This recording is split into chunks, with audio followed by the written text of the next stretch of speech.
Bonjour à tous et bienvenue sur le podcast des établissements médico-sociaux, le podcast qui met en lumière le travail formidable réalisé par les acteurs du secteur. Je m'appelle Arnaud Chevalier et après avoir été directeur d'EHPAD pendant 8 ans, j'aide les établissements de santé à adopter les meilleures innovations pour simplifier et améliorer leur quotidien. J'ai créé ce podcast pour partager les belles expériences portées par des gens passionnés. Avant de commencer, si vous appréciez ce podcast, vous pouvez vous abonner pour ne rater aucun épisode et encore mieux, mettre une note 5 étoiles sur Apple Podcast et le partager à vos collègues. Sur ce, bon épisode. Bonjour à tous. Aujourd'hui, j'ai la chance de discuter avec Nicole Poirier, que tout le monde connaît en France pour l'approche Carpe Diem.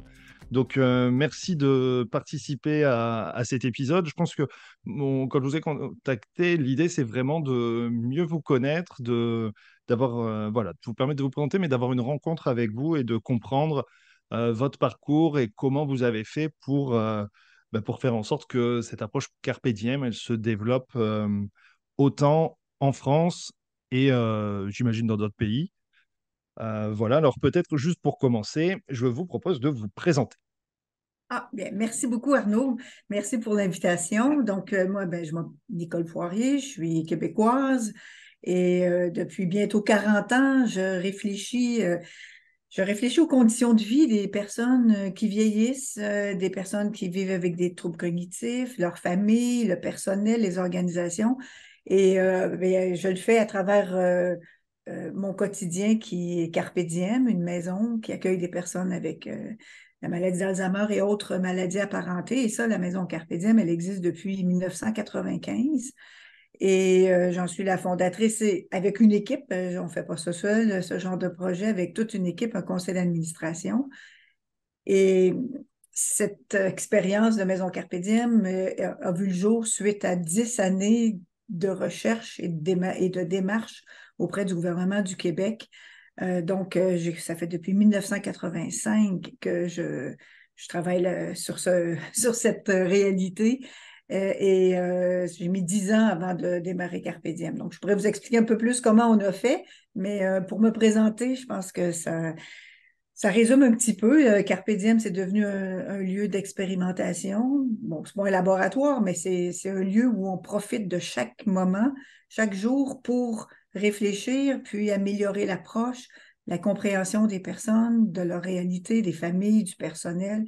Donc, tout ça est entremêlé et notre but, c'est de partager cette approche de toutes sortes de façons. Ça n'a pas été de créer une chaîne de maisons Carpe Diem, même si souvent on nous a demandé pourquoi vous n'en avez pas fait plus. Moi, ce que je souhaite, c'est plutôt de diffuser une approche dans tous les milieux où il y aura des personnes qui pourront en bénéficier.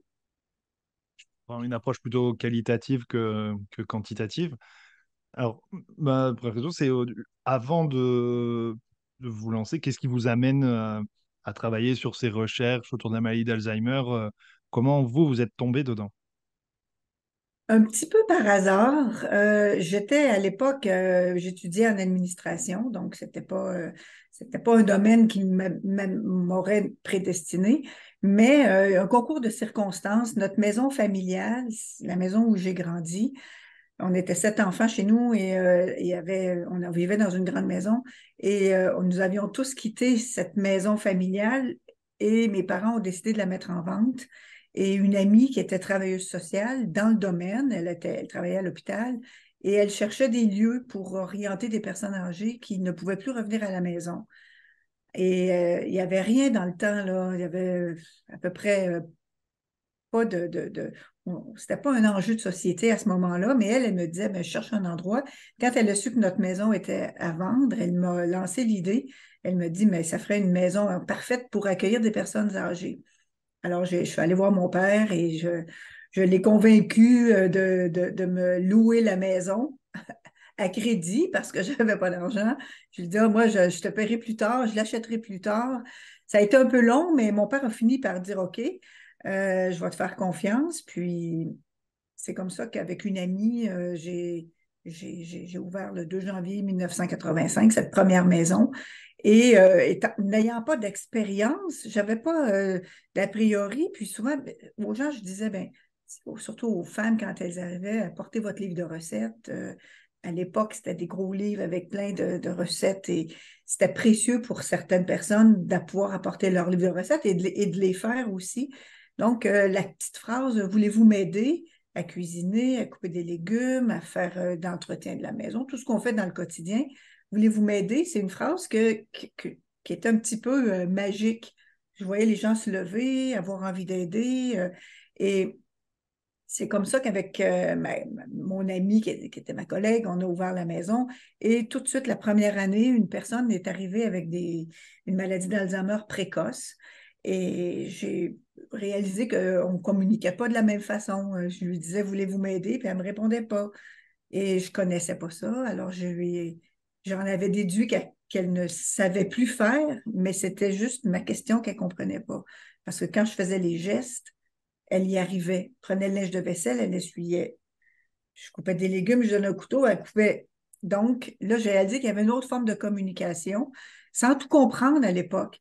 Et elle s'est levée la nuit, elle était désorientée dans le temps, elle s'est levée la nuit, elle allait dans la chambre des autres, et puis moi, je ne connaissais pas ça. J'ai fait comme on fait encore, même aujourd'hui, j'ai appelé le médecin, puis j'ai dit, ben, il faudrait qu'elle dorme, parce que mon organisation est faite pour dormir. Et elle réveille les autres personnes et tout ça. Le médecin a prescrit un médicament en me disant, je vais t'arranger ça. C'est mon problème qui a réglé, c'est pas le sien. Et 2 nuits plus tard, elle s'est levée, elle est tombée, elle s'est retrouvée à l'hôpital. Et à l'hôpital, ça a été catastrophique. Et elle n'est jamais revenue, puis elle a vécu que 10 ans couchée. Ça a été terminé, 24 heures couchée. Donc, elle était couchée. Donc, je me suis dit, il y a quelque chose qui se passe. C'est pas la maladie. On me disait, c'est la maladie, il faut que vous y fassiez. Il faut s'y faire. Et là, j'ai fait des liens avec ce que j'avais vécu. Puis si j'avais pu avoir une organisation différente, son destin aurait pu être différent aussi. Et là, j'ai compris 3 grandes choses là, qui nous sont encore utiles aujourd'hui. C'est qu'on peut être très inadéquat, même le mot maltraitance est à la mode, là, mais on peut l'être parce qu'on manque de connaissances. Je ne connaissais pas ça. Et je pensais qu'elle se levait parce qu'elle avait un trouble du sommeil. On peut être maltraitant parce qu'on finit par être épuisé par la nature de l'accompagnement, mais aussi ne pas dormir. On ne peut pas vivre comme ça longtemps. Je commençais à être épuisée puis à manquer de patience. Et mon organisation aussi, l'autre cause, c'était que mon organisation était faite pour que les gens, à partir de 21 heures, ben, ils aillent se coucher, puis ça va au lendemain matin, puis ils se lèvent tout seuls, puis ils viennent prendre leur petit déjeuner. Mon organisation était faite de cette façon-là. Donc là, je me suis dit, j'aimerais ça créer un lieu où on va être organisé jour et nuit, où la nuit, quand on se lève, ce n'est pas un trouble du comportement, c'est qu'on se lève et on a un besoin derrière. Et ça nous appartient à nous, comme intervenants, comme professionnels, de trouver le besoin. J'y repense encore, puis je me dis, je pense que elle avait peut-être juste besoin d'aller aux toilettes. Et je n'ai pas réussi, par mon attitude non verbale, des bonnes techniques, à l'amener aux toilettes. Elle avait peut-être faim, était peut-être angoissée. Tous des besoins auxquels on est capable de répondre, qui ne coûtent rien ou presque. Mais quand on ne les a pas, ces réponses-là, ben, on devient inadéquat. Et là, ben, on médicalise des situations qui ne devraient pas l'être. Manger un bout de fromage avec un pain grillé à 2 heures du matin, ça ne coûte rien. Mais c'est dans ma tête qu'il faut que ça change. Et là, c'est là que je me suis dit, je propose un projet au gouvernement, puis là, je suis retournée aux études. J'ai étudié en psychologie. Après, j'ai fait une maîtrise en management public parce que je voulais jumeler la bonne compréhension de la personne, sa réalité, avec l'accompagnement d'une équipe. Et après, ben, j'ai voulu comprendre pourquoi on crée des organisations qui sont aussi loin des besoins des personnes qu'on y reçoit. Donc, c'est un peu tout ça que j'ai essayé d'entremêler dans mon cheminement personnel et professionnel. Et le projet que j'ai présenté au gouvernement, bien, je ne réalisais pas à l'époque à quel point c'était à contre-courant. Ça me semblait tellement évident que je me suis dit, ça va prendre quelques années, puis ça va être réglé. Mais moi, ce que je voulais, c'est que dans la même maison, on ait des services de soutien à domicile, donc que la même équipe se déploie à domicile pour que la personne, sa famille, soit accompagnée autant que nécessaire et que tranquillement, on y ajoute un accueil de jour, des petits moments pour venir le jour, le soir, dormir 2, 3 jours, retourner à la maison, pour que la mémoire, il y a différentes formes de mémoire, mais il y en a une qui se crée avec la répétition, puis avec la répétition de bonnes relations, de bons moments vécus pour que la personne elle finisse par avoir envie de venir. Mais ça prend du temps. Et ça prend du temps, mais pas nécessairement du temps. Ça prend une organisation, un système décloisonné. Et ça prend aussi dans une équipe des rôles décloisonnés. Alors, et ça prend aussi, ce qui était très compliqué, des budgets décloisonnés. Alors, moi, je disais, OK, là, il y a des problèmes qui partent des budgets. Ils sont tellement dans des petites enveloppes que quand ça atterrit que c'est presque inhumain ce qu'on demande aux gens de subir parce que, autant pour les professionnels que pour les personnes, de s'adapter à des personnes nouvelles, par exemple, parce que les budgets sont faits en sorte que on saucissonne vos besoins, puis après ça, il y a un intervenant par besoin, puis quand on a des troubles cognitifs, c'est complètement inadapté. Donc, tout ça, en plus, je voulais faire ça dans une vraie maison, avec des escaliers, une cuisine, une porte déverrouillée. Catastrophe pour les financeurs, ça ne marchait pas. Donc, la ministre de la Santé, à l'époque, m'avait confié un mandat. Elle m'a dit, on n'est pas prêt à aller dans ce type de projet, mais faites-nous une recherche en psychogériatrie. Donc, pendant 3 ans et demi, 4 ans, j'ai fait de la recherche avec une équipe de psychogériatrie. On est allé dans les milieux, on a fait des formations. Et au terme de cette recherche-là, en 1993, je suis revenue au gouvernement, puis ça a été encore un refus pour les mêmes raisons. Alors, dans ces 10 années-là, j'avais créé l'association qui est aujourd'hui Carpe Diem, puis on était beaucoup soutenus par des familles, puis les gens de la communauté. Puis on a décidé de se lancer dans un ancien presbytère qui était habité par un seul curé, il restait juste un curé dans la maison. Puis on n'avait pas beaucoup d'argent, donc on a dit au curé, ben si vous pouviez cohabiter avec nous pendant un certain temps, ça nous coûterait moins cher. Puis après 6 mois, si on n'a plus d'argent, on veut pouvoir quitter. Puis si ça marche, ben c'est vous qui quittez. Alors le curé a accepté l'entente et après 6 mois, c'est lui qui a quitté parce que là, vraiment, les familles ont aimé l'expérience puis ont voulu se battre pour que ça tienne encore, cette maison-là, pour que le gouvernement finance au moins une partie de nos services. Puis c'est comme ça qu'on a reçu des petits financements au début. Puis en 2003, on a reçu le ministre de la Santé a reconnu cette approche globale avec un financement global. C'est le financement parce qu'on a refusé plusieurs formules de financement qui nous auraient un peu dénaturés. Et en 2003, on a reçu ce financement-là et avec les années, encore il y a quelques années, le gouvernement nous a aussi soutenus. Puis là, ben, on est en construction d'une nouvelle maison avec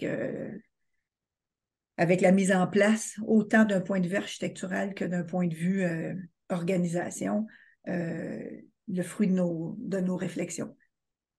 Un peu ça, le cheminement. Et oui, c'est un sacré parcours du combattant. On s'en doute un peu quand on voit le résultat aujourd'hui, mais c'est super intéressant. Pour revenir au tout début, en fait, ça veut dire que moi, j'avais peut-être un peu cet a priori-là, mais ça veut dire que vous avez plus un bagage au départ quand vous avez commencé plutôt de directrice d'établissement que de soignante, en fait. Vous étiez plus Oui, sur mais le à l'époque, versant oui. gestion. Oui, plus gestion, effectivement. Mais la psychologie aussi m'a amené à être très en contact avec les gens. Puis dans une petite ressource comme celle que j'avais au début, ben, on fait de tout. Il faut tout Hein. faire. Bah oui, c'est Donc, ça. Non, et puis voilà, ça n'a rien de péjoratif. mhm. Parce que c'est marrant, on oppose souvent les soignants, les non-soignants. Mais ça veut dire qu'au tout départ, vous étiez aussi dans l'organisation, c'est vous qui faisiez fonctionner cette maison, et si je comprends bien, jour et nuit. Oui, là, on parle de Carpe Diem ou de ma première maison. La première maison. Ah oui, la première maison, j'y dormais. J'ai appris à cuisiner là, depuis et je faisais de tout, effectivement. Vous avez fait ça combien de temps? Parce que c'est quand même Euh, impressionnant. Je veux dire, au niveau investissement personnel, le fait de construire ce projet, d'investir aussi un peu financièrement et puis d'y passer sa vie. oui, bien, toutes mes économies, finalement, j'ai eu l'impression d'être euh, cette réalité des personnes qui sont extrêmement vulnérables parce qu'elles n'arrivent plus à défendre leurs droits avec les paroles. Peut-être que c'était mon côté avocat aussi. J'aurais aimé ça être avocate, mais les études ne me tentaient pas. Mais c'est le côté de défense de droit et être utile aussi dans la société. J'avais vraiment l'impression qu'il y avait un, un grand chantier à développer, autant pour les personnes que pour les familles. Puis je pense que c'est ça surtout qui m'a beaucoup motivée.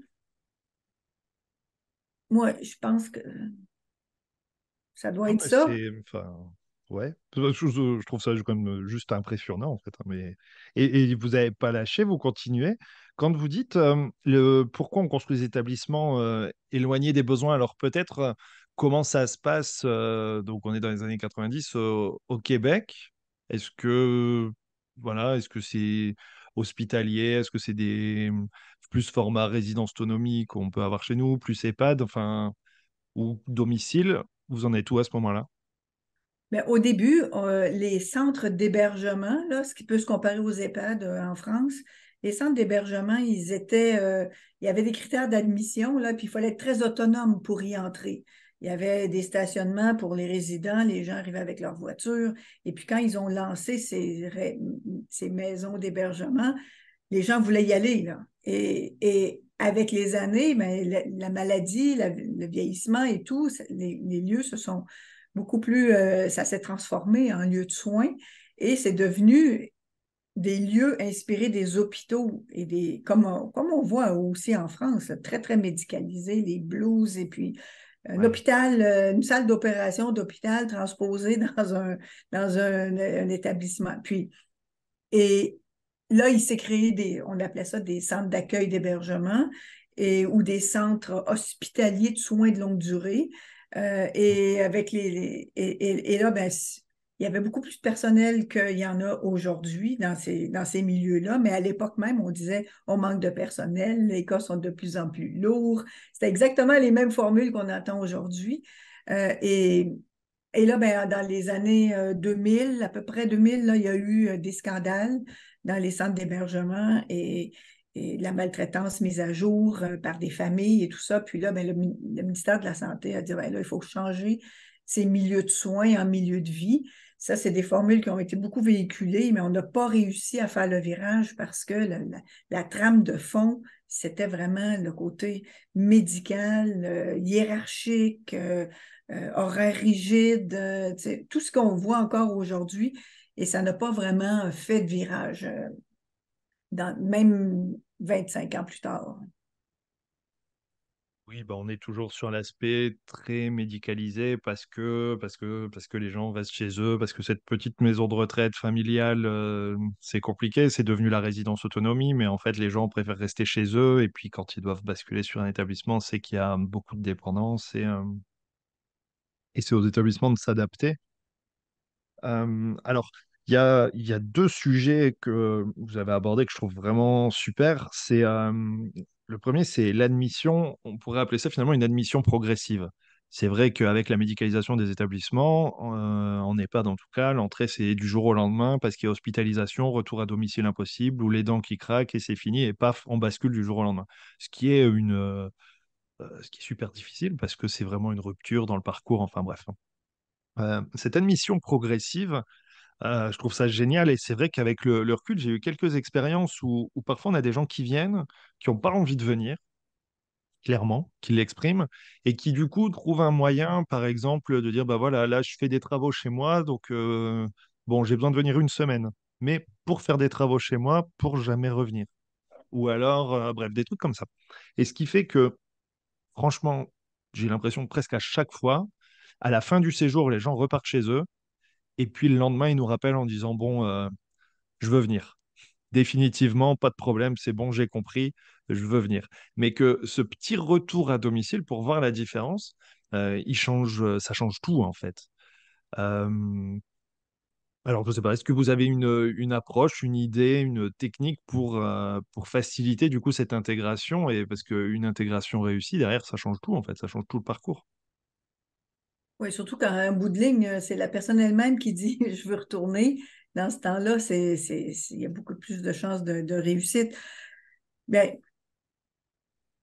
je pense que d'abord, il faut connaître la personne, faut se donner le temps de la connaître et euh, l'idée, c'est que c'est de pas essayer de la convaincre rationnellement avec C'est vrai. un paquet de bons avantages et tout, là. Ça passe pas, ça, c'est avec la tête.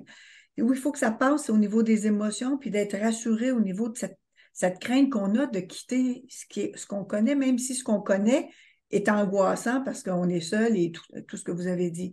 Et tranquillement, nous, en fait, ce qu'on vit, c'est vraiment de multiplier les contacts humains et les contacts sur les lieux pour que ça crée une nouvelle mémoire, pour que ça crée une connaissance, malgré les troubles cognitifs, ils s'en créent, là.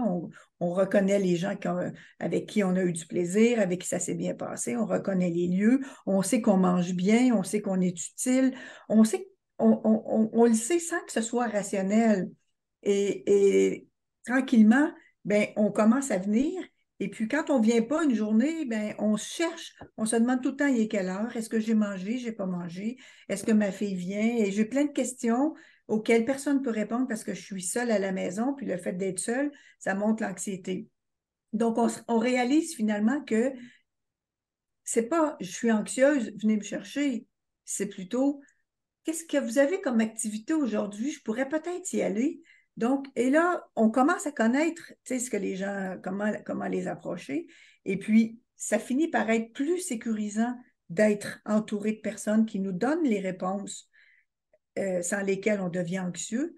Et tranquillement, bien, ça devient plus rassurant de venir y vivre. Et ça, on le vit, je dirais pas à chaque fois. Parfois, c'est plus long, parfois, c'est beaucoup plus rapide, mais il y a de plus en plus de personnes qui, au départ, ne voulaient pas qu'on entre dans leur maison, avaient peur, voulaient rien savoir de qui que ce soit. Et tranquillement, ces personnes-là, quand on crée ce lien de confiance, petit à petit, puis que c'est ces personnes-là qui décident de venir après, c'est tellement différent, c'est le jour et la nuit, là. Mais il faut pouvoir avoir ce temps-là. Puis ce temps-là, il n'est pas reconnu. Il n'est pas reconnu par les budgets classiques. Il n'est pas reconnu parce qu'il n'est pas mesurable en termes de soins techniques, mais il est fondamental. Puis c'est là qu'il faut changer les mentalités. Sinon, ce que ça fait, ben, ça fait, comme vous disiez, du jour au lendemain, ben, la personne elle met le feu à sa cuisinière ou elle se perd ou les voisins se plaignent et puis ou elle rentre à l'hôpital. Et là, ben, tout ce temps qu'on n'a pas pris, ben là, on le paye cher. On le paye cher humainement, puis on le paye cher en budget aussi parce qu'il se retrouve à l'hôpital dans des lieux où ça coûte cher. Et c'est un servicieux. Donc, c'est vraiment fondamental. Puis ça, l'intérêt d'aller à domicile, ça aussi, c'est vraiment intéressant comme formule parce on a vraiment une petite équipe polyvalente qui va faire de tout sans nécessairement dire aujourd'hui, je vais donner un bain ou aujourd'hui, je vais juste porter un repas ou manger. C'est vraiment l'approche à domicile où on va faire là où on est utile selon ce que la personne sent. Et tranquillement, bien oui, elle va l'avoir, sa douche, mais peut-être pas dans l'horaire que j'avais prévu. Oui, elle va manger. Oui, on va essayer de prévenir les chutes. Oui, elle va avoir sa médication.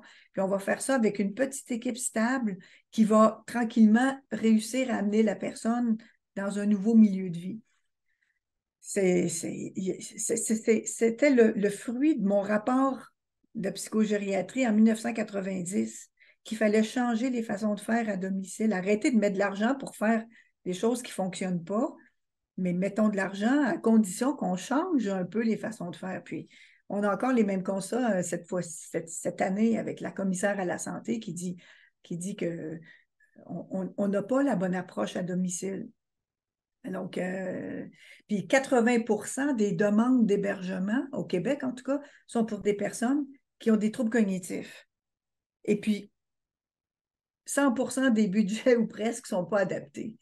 Alors là, qu'on ne se plaigne pas après que les hôpitaux sont pleins de personnes qui sont pas à leur place. Après ça, on leur met on met la faute sur les personnes âgées parce qu'elles occupent des lits d'hôpitaux, alors qu'elles auraient pu vivre beaucoup plus longtemps à moindre coût à domicile. Ouais. C'est certain, on voit quand même quelques changements là avec les services autonomie, donc le rapprochement des SIA des SAD, donc en gros les auxiliaires de vie avec les infirmières et les aides-soignantes qui passent à domicile, comment faire en sorte que les gens se parlent avec le EHPAD, plus en centre ressources territoriales, en plateforme, pour connaître les gens avant l'entrée en EHPAD. Et c'est vrai que ça paraît pertinent. C'est l'avantage parfois d'établissements qui ont aussi un accueil de jour et qui vont pouvoir proposer cette approche progressive, d'abord à la journée, peut-être en temporaire, peut-être, voilà, venez passer un moment. Et puis voilà, juste, c'est vrai que c'est une question de personnes et de se connaître, hein. J'avais un directeur qui me racontait un jour que, alors juste pour aider une aidante, en gros, c'était une dame qui déposait son mari à l'EHPAD pour aller faire ses courses. Parce qu'au magasin, c'était compliqué, il pouvait pas marcher longtemps et tout ça. Et voilà, c'était même pas un accueil de jour. Et puis il s'installait, il lisait le journal, il profitait du goûter, il passait un moment, il savait qu'il rentrait chez lui. Donc, tout allait bien. Et c'est vrai que ben, le jour où il est en difficulté, il doit rentrer dans un établissement ou en tout cas même sur un séjour temporaire, ben, il a ses repères, il sait qui est qui, il sait où il peut s'installer et c'est beaucoup plus serein que bah voilà, je vais aller en EHPAD, en plus je connais pas, je vois tout ce qui se passe à la télé, donc ça me fait très peur et, euh, et ça change tout, quoi. Oui, à la condition que le jour où il va aller y vivre, ça ne lui soit pas interdit de revenir prendre son café là où il avait l'habitude de le prendre. Parce que là, la place est à quelqu'un d'autre et puis c'est pas financé c'est pas la bonne enveloppe. Ça, j'ai souvent vu Hmm. aussi des gens avoir le sentiment de perdre beaucoup lorsqu'ils arrivent en hébergement parce que ils passent du côté des blues, ils passent du côté des soins et ils ont plus. Il y a des cloisons à l'intérieur Ça, c'est des certain. cloisons. Oui, l'accueil de jour, c'est plus la même équipe, c'est pas tout à fait le même endroit, c'est bien sectorisé, et par contre, c'est vrai qu'il va perdre une partie de ses repères. C'est vrai que tout ça, c'est des choses encore à penser. Euh, bon, puis, autre sujet, alors c'est un des fers de lance, si j'ose dire, de l'approche Carpe Diem, mais c'est cette notion d'escalier et de Mhm. porte déverrouillée. Nous, franchement, on n'est pas prêts. Mais il ne faut pas le faire quand on n'est pas prêt, parce que ça vient pas tout seul, cette notion-là. Souvent, les gens ils pensent, ah oui, nous, on va déverrouiller nos portes, on va mettre des escaliers, mais si il n'y a pas l'approche, la formation, la réflexion, puis toute une organisation derrière, j'aime mieux qu'il n'y en ait pas d'escalier. Mais nous, quand on a pris la maison, il y avait deux escaliers même. Un près de la cuisine, puis un dans l'entrée principale. Et on s'est dit, il y a des risques. Il y a même des gens qui disaient qu'il faudrait mettre des barrières pour pas que les gens prennent les escaliers. Puis on l'a essayé dans les débuts, puis c'était pire que pas de petites barrières du tout, parce que les gens essayaient de passer par-dessus. Et puis là, on s'est rendu compte que le fait d'avoir des escaliers, c'était un extraordinaire outil de formation, parce qu'on s'est rendu compte que, bon, pour être poli, souvent, on propose à la personne qu'elle monte devant nous. Nous, on est derrière, puis on pense que c'est sécuritaire, mais souvent, la personne, elle va s'arrêter, puis elle va se demander est-ce que quelqu'un me suit encore? Si je lui touche, je risque de la faire sursauter. C'était pire. On s'est rendu compte que à cause de la mémoire procédurale, il y a des personnes qui ont besoin qu'on passe devant, on met nos mains sur les rampes, on monte tranquillement, la personne marche dans nos pas et réussit à monter parfaitement. Et quand elle descend, c'est la même chose, mais aussi, il faut qu'on forme le monde pour dire ne parlez jamais à une personne quand elle est en train de descendre les escaliers. Toute sa concentration va à cette tâche-là et on ne lui parle qu'à la fin. Vous voyez, c'est deux petits exemples, là, mais qu'on peut reproduire dans d'autres aspects de la vie quotidienne. Et il y a eu des chutes, mais les chutes, en presque 35 ans, 30 ans, il y en a eu 5 peut-être chutes. Alors, est-ce que je vais priver tout le monde d'avoir accès aux escaliers parce qu'il y a eu 5 chutes alors qu'on ne voit pas tous les avantages des escaliers? Il y a une dame en ce moment, elle monte 10 fois par jour pour aller dans sa chambre. 10 étages par jour fois 18 marches. C'est du cardio, c'est de la mobilité, c'est du point de vue musculaire. C'est surtout aussi qu'elle est capable de retourner dans sa chambre sans avoir à pitonner sur un ascenseur, sans demander l'aide à quelqu'un. Je veux aller à ma chambre, prendre quelqu'un qui va puis qui monte avec elle. C'est tous les bénéfices qu'on ne voit pas, puis tout le monde ne voit que les risques. Mais on construit une maison là, en ce moment, puis les gens nous disaient, mais pourquoi vous rajoutez des escaliers en plein cœur de la maison? Vous faites pas, vous avez un ascenseur et tout. Oui, on a un ascenseur, mais l'ascenseur, il est caché. Il va être juste pour les personnes qui vraiment pourront plus monter autrement qu'en étant accompagnées. Donc, ce n'est pas un goût du risque qu'on aime ça, c'est juste qu'il y a trop d'avantages à avoir un escalier. Puis ça nous oblige aussi à être compétents, que tout le monde soit formé à ces notions-là. Donc, ça, c'est l'escalier, mais il y a aussi la porte déverrouillée. Moi, j'ai vu tellement de gens avoir développé de l'agressivité, le syndrome de glissement, la peine, la colère, le sentiment d'injustice. C'est pas perdu, ça, avec la maladie. Puis quand les personnes nous disent, mais moi, qu'est-ce que j'ai fait pour que vous sortiez, puis que moi, je reste ici? Est-ce que j'ai commis un crime? Ouais. Cette notion-là, moi, je me suis dit, il faut que ce soit un droit non négociable. Je ne veux pas commencer à négocier ce droit d'aller dehors sans la porte pour récupérer, pour fuir un bruit que moi, je n'ai pas identifié, mais que la personne, elle, à cause de sa maladie, l'a identifié, pour se sentir libre, pour marcher seul. Donc, on s'est dit dès le départ, ça va être non négociable. Il y a une porte près de la cuisine qui va toujours être déverrouillée, mais ça ne veut pas dire que je néglige la sécurité, là. C'est juste que je me dis, bon, OK, pour chaque personne, ça nous oblige à bien connaître ses capacités, ses difficultés. Il y a des personnes qui sont capables de sortir seules, aller s'asseoir tranquille dans le jardin, puis d'autres vont partir en ligne droite, puis vont prendre la rue. Il va falloir que je n'aurai pas la même réaction comme équipe.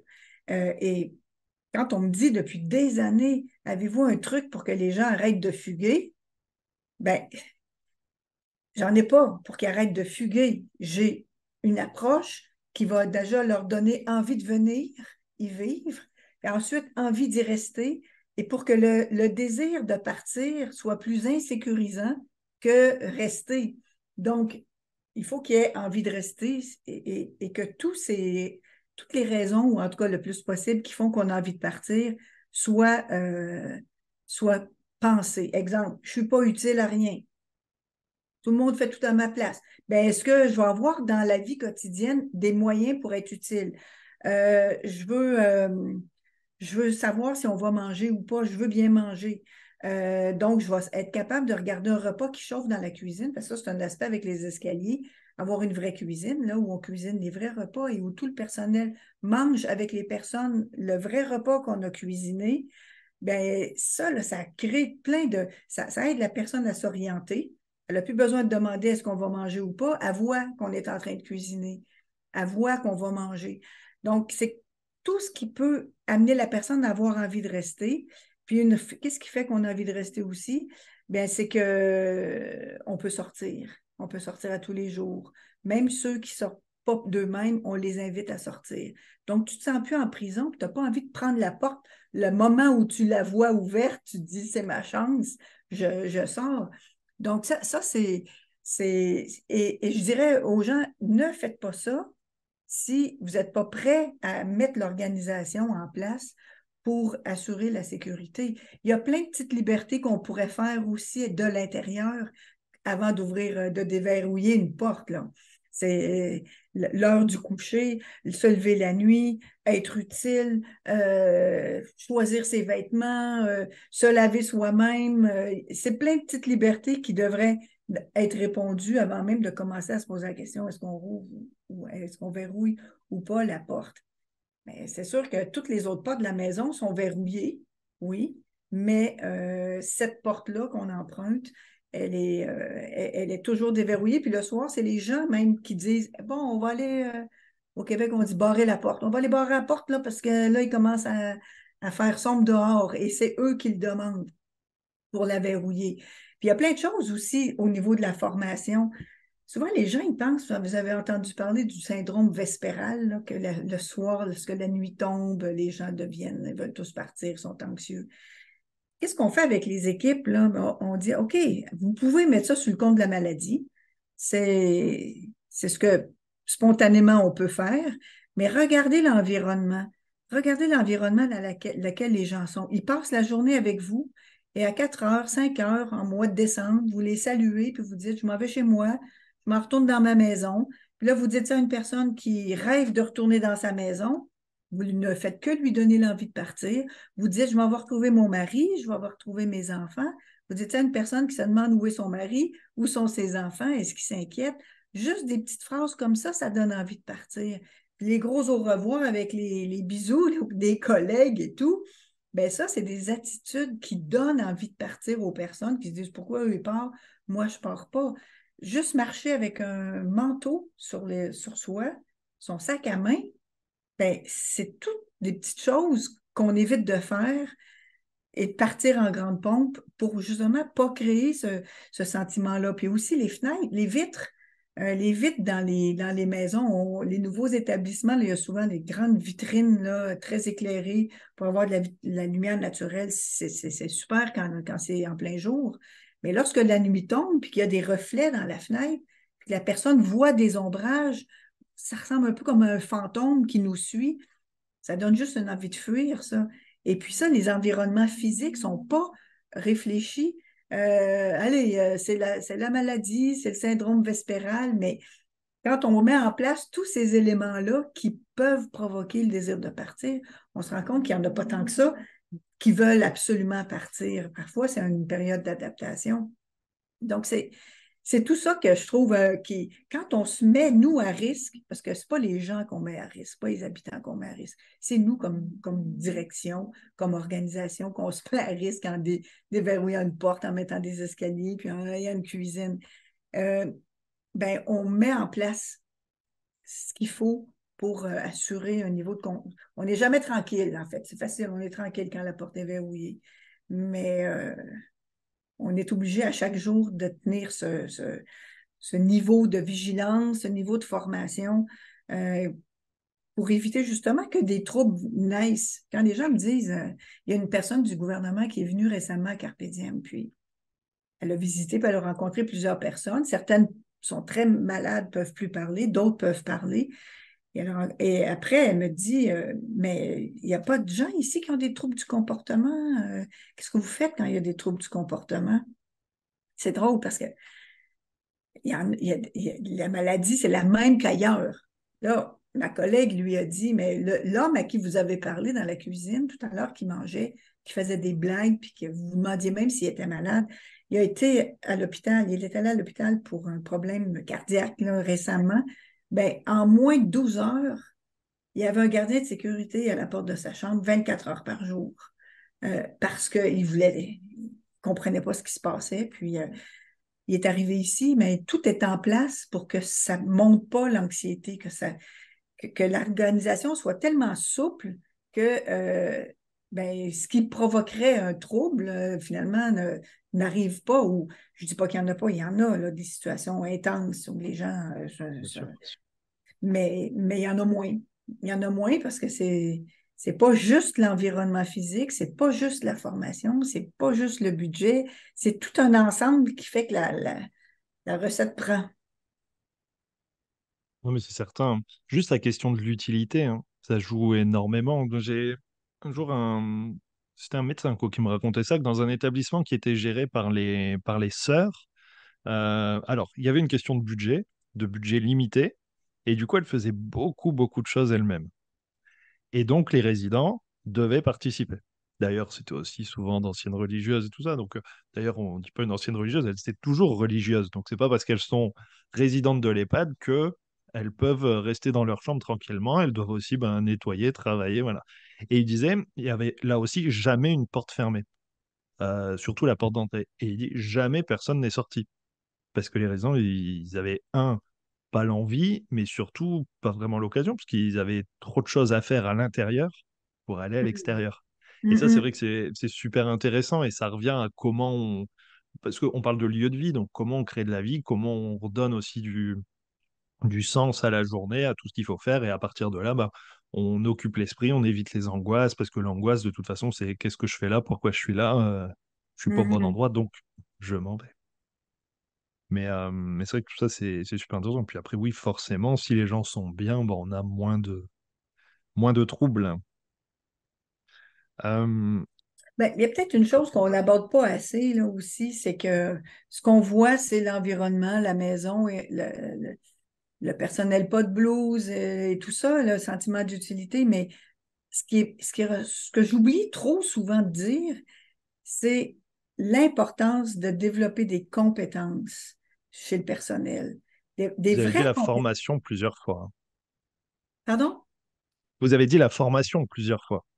Oui, mais quand je parle de formation, je parle souvent savoir-être, savoir les bonnes formules, tu sais, une ambiance, de l'empathie et tout, mais des connaissances sur les fonctions cognitives qui font qu'on ne met pas la personne en difficulté ou qui font qu'on comprend, on comprend où est-ce que ça bloque. Et ça, souvent, ben, ça passe trop vite. On fait des formations mémoire et puis on fait pas, on va pas jusqu'à dire telle personne, elle a des atteintes frontales. Qu'est-ce que ça veut dire des atteintes frontales? Si je lui dis, voulez-vous prendre votre douche, elle ne la prendra pas parce qu'elle a perdu peut-être l'organisation, la planification. Alors, qu'est-ce que ça exige pour moi comme organisation? C'est que je pense à toutes ces étapes-là. Une personne qui est devant son assiette, qui ne mange pas, ben, je ne veux pas entendre, elle ne veut plus manger. Non. Peut-être qu'elle ne sait plus comment manger. Est-ce que c'est de l'apraxie? Est-ce que c'est de l'agnosie? Est-ce que c'est le bruit? Est-ce que c'est le fait qu'elle n'a pas le modèle devant elle? Il faut qu'on soit capable de se poser ces questions-là pour donner les bonnes réponses. Puis souvent, on, on, on fait on décide la même chose pour tout le monde alors que chaque personne a une maladie différente qui évolue différemment. Et ça, si les compétences ne sont pas assez. Je prends l'exemple juste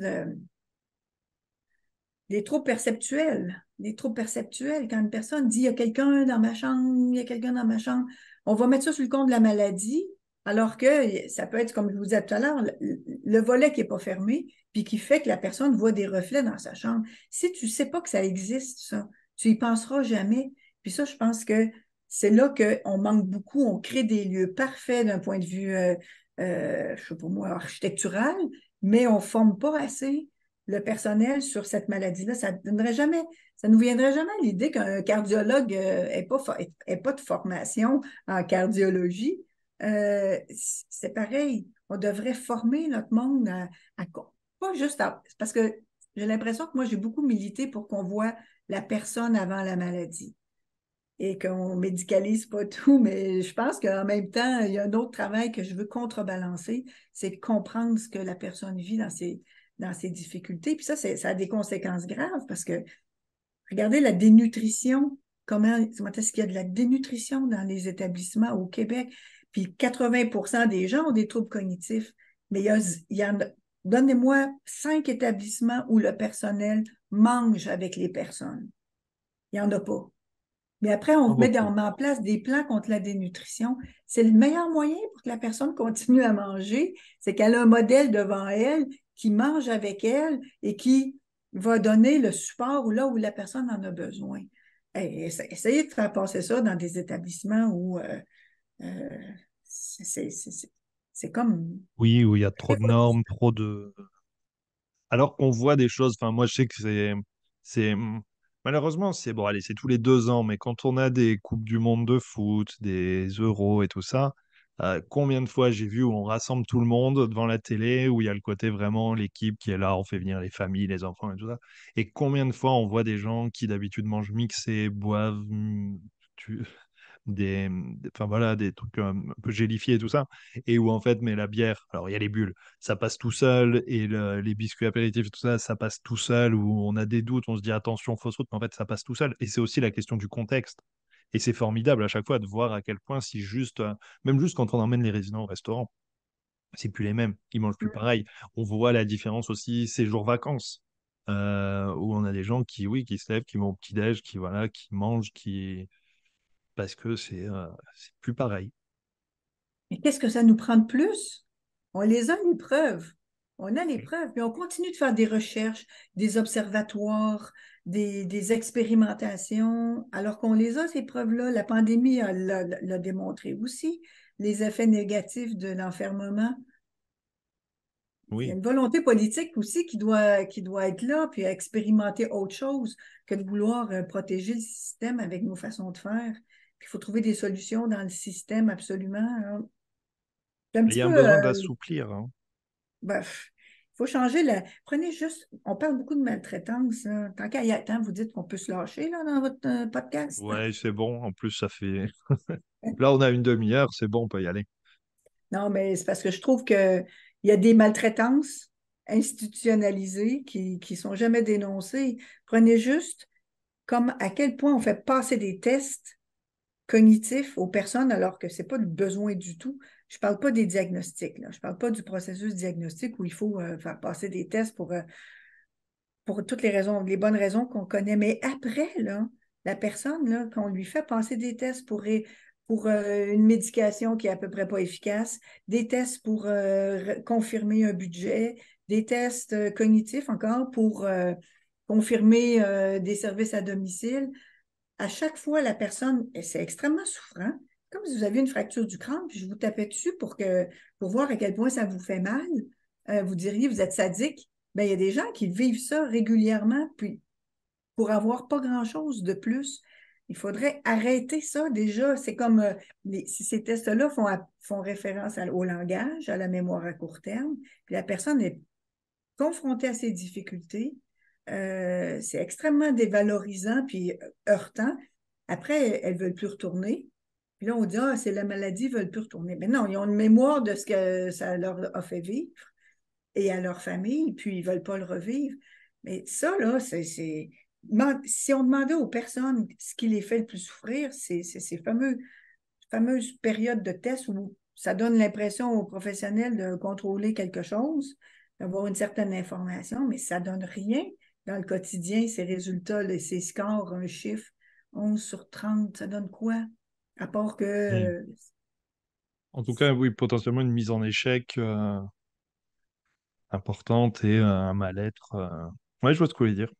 ben, pour rien donner de plus à l'intervenant, que changer son regard puis se dire, ah, le 10 sur 30, elle doit plus être capable de faire telle chose, alors qu'il n'y a pas de lien entre le test et sa vie quotidienne. Puis pendant ce temps-là, on fait des colloques puis des études sur la maltraitance, puis on n'est pas capable de changer cette petite chose-là avec un outil qui a été créé en 1970 aux États-Unis, même pas pour ce domaine-là. On n'a pas, il y a des domaines dans lesquels on a évolué beaucoup, là, mais celui-là, je trouve que des fois, on voit des choses, moi, je vois des choses en 2023 qui m'ont révolté en 1985, puis c'est encore la même chose, même problématique. Ah, il y a eu de l'évolution, mais je peux vous dire que si c'était dans un autre domaine, je ne sais pas, si c'est le fait d'avoir des personnes, que personne ne veut se voir vieillir, on ne veut pas voir le vieillissement, on veut. Il y Je a un pense que oui, ça contexte joue. peut-être. Ouais. Oui, et puis maltraitance institutionnelle, c'est un vrai sujet. Alors, moi, je le vois plus comme plutôt la rigidité et puis aussi la question de la responsabilité. C'est le principe de privilégier la sécurité plutôt que la liberté tout le temps. Et c'est là où, ben, presque pour répondre à une réglementation, on va limiter les choses et pas très bien faire. En tout cas en France, Ouais. moi je le vois comme ça. On avait là sur un épisode précédent la question du baluchonnage, où en France on n'est pas tout à fait capable de le faire à cause finalement du droit du travail. La question de- juste la liberté d'aller et venir, nous c'est terrible. Vous voyez, la question de l'escalier, moi j'ai eu ça dans un établissement où On avait en gros les pompiers qui voulaient pas de barrière au niveau de l'escalier parce qu'ils disaient s'il y a le feu, ça va nous bloquer, on pourra pas bien passer. Et puis l'ARS qui dit bah, mettez une barrière parce que il y a un risque de chute pour les résidents. Puis nous on est là entre les deux, on se dit non bon, bah, je vais mettre une barrière, mais il faut qu'elle puisse s'ouvrir facilement et qu'en fait on la laisse ouverte quoi. Mais c'est on se retrouve dans des situations un peu compliquées. Il faut être créatif pour comprendre les enjeux des pompiers et adapter notre organisation pour ce faire. Quand on cuisine avec les personnes, les gens me disent, oui, mais vous n'avez pas de normes, pas de règles sanitaires. Oui, on a les mêmes qu'en France, sauf qu'on a trouvé le moyen de répondre aux attentes des sanitaires sans brimer le droit de venir cuisiner. Donc, on choisit ce qu'on cuisine, on a tout un système autour des repas pour répondre aux inquiétudes Ouais, je des, comprends. des, des règlements, mais en même temps, on ne brime pas la vie pour autant. Ok, alors on a beaucoup discuté voilà, du fonctionnement. Si vous deviez résumer pas en quelques mots, mais l'approche Carpe Diem,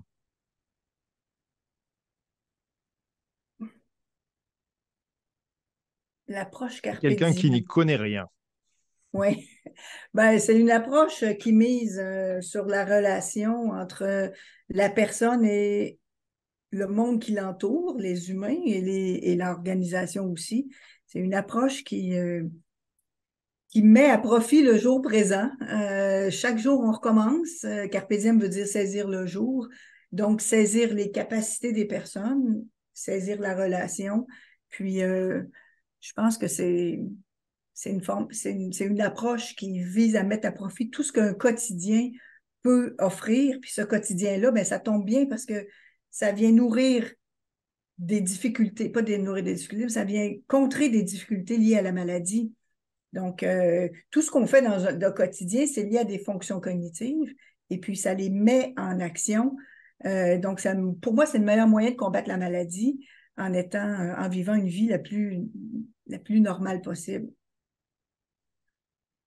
Je dirais un ok. petit peu que c'est ça.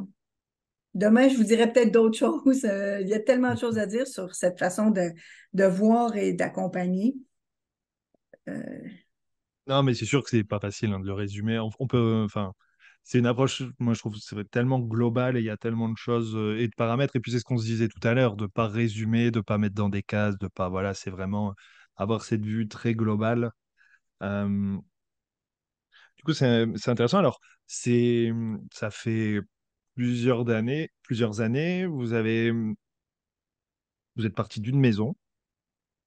Aujourd'hui, au niveau mondial, parce qu'en France, on entend beaucoup parler depuis longtemps, comment ça marche au niveau Québec, au niveau international? Et puis ma question après, c'est comment on diffuse quand on voit à quel point dans les établissements on a du mal avec le changement, on est quand même très dans nos habitudes et tout ça. Et là, c'est quand même une approche qui change beaucoup de choses, qui demande à se remettre quand même pas mal en cause. Comment vous arrivez à initier cette conduite du changement à la fois, alors quand vous le faites, quand vous êtes là 24 heures sur 24, on se dit OK, mais comment vous faites que ça traverse l'Atlantique et comment on fait pour que ça se diffuse partout dans le monde? Bien déjà, il faut trouver d'autres personnes qui y croient autant puis qui sont prêts à coacher des équipes. Moi, je suis moins à Carpe Diem en ce moment, mais j'ai une équipe. Et ça rejoint tout l'aspect gestion. Ça nous prend pas juste du personnel, ça prend aussi des coachs, là, comme dans le sport. Tu peux pas laisser aller ton équipe jouer sans coach. Ça va jouer n'importe comment. Chacun va jouer individuellement, puis on va perdre. Hein, puis tout le monde va s'épuiser. Donc, j'ai trouvé une équipe puis, et qui y croit et qui la diffuse. Donc, ça on a déjà des formations qu'on donne au Québec et en Europe pour diffuser la formation. Mais il y a aussi, la semaine dernière, on avait un colloque près de Grenoble, à Échirol, et il y avait une douzaine de personnes qui s'appelaient porteurs de projets, c'est-à-dire en France, il y avait l'idée de transformer un établissement, d'en créer un. Il y avait des gens du Luxembourg, de la Belgique, de la Suisse qui sont déplacés pour venir essayer de trouver une façon de l'aide pour mettre en place quelque chose de différent. Ça, c'est quelque chose qu'on fait déjà, puis qu'on va continuer de faire. Là, avec la construction de la nouvelle maison, on reçoit beaucoup de stagiaires, des stagiaires ou du personnel. Il y a beaucoup de monde. Là. Dernièrement, il y avait 2 gériatres, dont une française, qui est venue travailler à Carpe Diem pendant une demi-année, qui est retournée en France pour essayer aussi de... Elle est venue comme une intervenante. Là. Elle a vécu le quotidien comme tout le monde dans la maison. Là, elle est revenue en France. Puis pour moi, c'est des personnes qui vont porter le flambeau après, puis qui vont peut-être pas tout changer, mais en changer une bonne partie. Alors ça, il y a le tiers de nos intervenants à Carpe Diem qui sont européens, qui sont ici pour vivre l'expérience 1 an, 2 ans, puis qui retournent. Certains restent aussi. Là, on a, ce que je ne vous ai pas raconté, c'est qu'on a aussi acheté l'église qui est à côté de la maison actuellement. Et on est tout relié. La nouvelle maison va être reliée à l'ancienne qui est reliée à l'église. Et dans l'église, c'est une énorme église, on a le projet de créer un lieu de quartier, un projet de quartier où les personnes qui vivent dans le quartier vont venir chercher des services sans lesquels, quand on n'a pas ces services-là, souvent on pense à aller vivre en résidence. Un petit café, de quoi manger, des services du sport, de la culture, de l'art. On veut qu'il y ait dans ce lieu-là un peu tout ce qu'on a besoin pour vivre normalement en société. Puis quand on n'a pas ça, ben on pense à aller, on perd notre autonomie, on est isolé, on mange moins bien. Et on a déjà développé notre projet d'accueil de jour qui s'est extensionné dans ces lieux-là. Il y a un gymnase pour faire du sport. Alors là, on a ce projet de quartier où on se dit, ben, les gens vont vivre avec la maladie dans un vrai quartier. Ils vont avoir accès à des services qu'ils vont partager avec la communauté en général.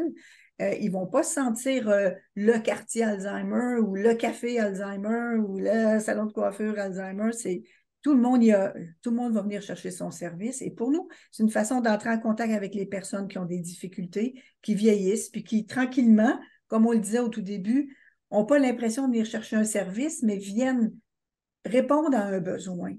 Et ce besoin-là va évoluer, puis éventuellement, ça va se transformer en service, mais on va les repérer facilement. C'est un projet de prévention, un projet de société, parce que je pense que les gens veulent vivre chez soi depuis toujours, mais encore plus depuis quelques années. Et puis, à l'intérieur de cette église, qui est une ancienne église, on va donner de la formation. On va être équipé aussi pour partager de façon plus internationale avec les nouveaux moyens technologiques qu'on a. Alors, c'est un peu mon prochain projet des 10 prochaines années, c'est de finaliser ce projet de quartier où on va vraiment vivre intégré. Puis et je pense que c'est un beau projet d'inclusion sans qu'on lui ait donné ce nom-là. Oui, non, mais c'est vrai que ça paraît très cohérent. C'est les sujets d'ouverture. Nous, on parle de tiers-lieux. Même si le tiers-lieu, c'est vrai que c'est connoté. Ça fait l'espace Alzheimer, l'espace, voilà. Et c'est vrai que l'enjeu sur l'inclusion, c'est que ce soit juste oui, un quartier, un coiffeur, un café, et puis qu'on arrive à mélanger tout le monde. Et Mm. là, on a gagné. Ok, alors ben, ça répond à pas mal de questions. J'imagine qu'il y aurait plein de choses encore à dire. Aujourd'hui, dans quel pays ça a bien pris? Moi, je dirais qu'en France, ça a bien pris. Oui, surtout en France. Un petit peu en Suisse, en Belgique aussi, mais c'est surtout en France ou dans les départements outre-mer là aussi, il y a des demandes, mais oui, je pense que c'est surtout là, puis c'est surtout des Français aussi qu'on reçoit, qui viennent travailler ici, puis souvent ils veulent venir travailler avec des Québécois, mais dans leur équipe, il n'y a que des Français, ça à certains Ah, ils moments sont de la déçus. journée. Mais on les aide à s'adapter, puis à se loger et tout, puis c'est un bel échange. Je pense que c'est une bonne formule. Mm. Non, c'est super. Alors, c'est que des pays ou des établissements ou des professionnels francophones. Oui, pour la plupart, Ouais, oui.